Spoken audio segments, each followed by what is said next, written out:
First and foremost, I'm a narrative slut. I love novels. I love reading. I'm here because I love the sensation of losing myself in a book of fiction. The questions we ask about literature are always questions that are crucial to us today. And I've always been fascinated by the history of the novel. Where does the novel come from? Why does it appear at a particular moment in time? Why in the 18th century do people start telling stories in the form of a novel?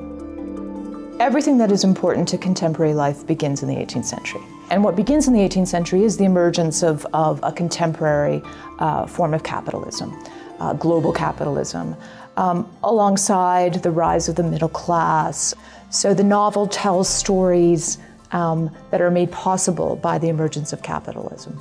I'm thinking here of something like Robinson Crusoe, the man that's stranded on a desert island who, through hard work, rises himself up, that dream of upward mobility. My project is a bit different in that it's interested in the formal structure of capital. If capital were a novel, what would be the plot? The narrative form that it would take would be one of multiplicity and complexity. Political economy at the time is telling the story of capitalism as one of upward mobility. And we're very familiar with that American dream version of capital.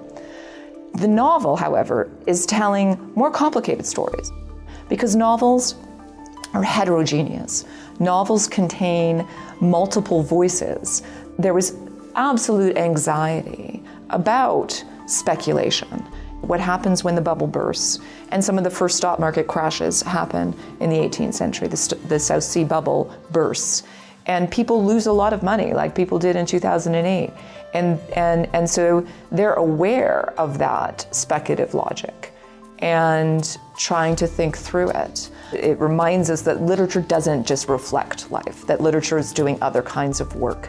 And the narrative of downward mobility is doing something. Why are all these stories, sentimental stories of people losing everything and ending up in debtor's prison? So I think it's important now to look back and read those alternative moments in the 18th century novel.